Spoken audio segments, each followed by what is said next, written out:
Let's start from the important ones and slowly move towards the money-saving ones.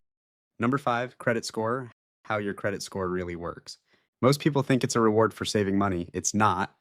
It's a trust score for debt. It goes up when you borrow money and pay it back on time, not when you leave it alone.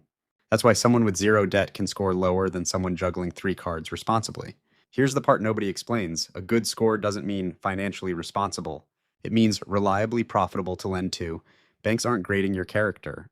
They're grading how much interest they can safely make off you. If you're chasing the number, 2 levers matter most.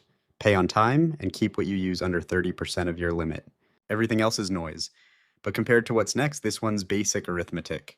Number 4, tax brackets, how tax brackets actually work. There's a myth so common, it's basically folklore. If I get a raise, I'll jump into a higher bracket and take home less. False. Only the money above each threshold gets taxed at the higher rate, never your whole income. A raise cannot shrink your paycheck.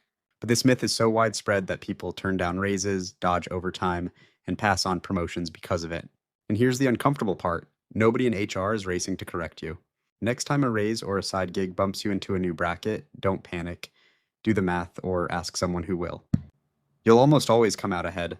Still, brackets are almost cute next to what people sign without reading. Number 3, contracts. How to read what you're actually signing. Most people sign their job contract in under 2 minutes.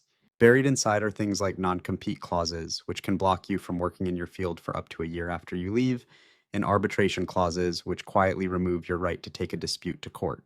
Say you take a marketing job, sign fast, and 6 months later, a better offer shows up down the street within same industry. If there's a non-compete on page 4, that job might already be off limits, and you never even knew you signed it away.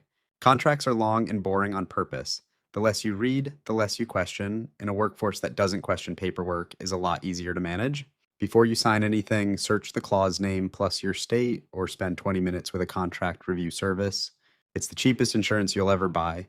Even that doesn't come close to the one lesson buried in a single math chapter. Number 2, compound interest. One lesson buried in a single boring math chapter, never mentioned again. Picture 2 people investing the same amount every month. One starts at 22. The other starts at 35 and puts in double the money to catch up. The early starter still ends up ahead. Same return, the only difference is time. School trains you to be a great employee. Show up, follow instructions, take the test. It almost never trains you to be an owner of stock, of a business, of anything that earns money while you sleep. A population that doesn't understand investing stays dependent on a paycheck forever. All of that is nothing next to number 1. Number 1, and it's not close, negotiation. Almost nobody does it because almost nobody was ever taught how. Most people hear a number and just say yes. One sentence, or is there flexibility on this? Is often all it takes to open the door.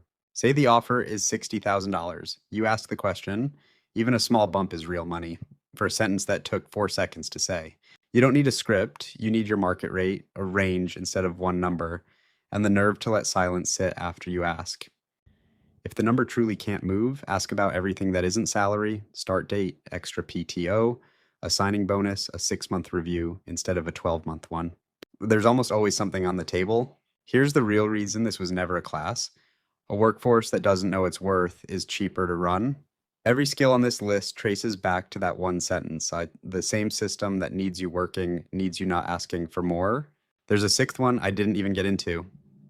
How insurance companies profit off the questions you're too embarrassed to ask. That one's coming because this list doesn't actually stop at 5.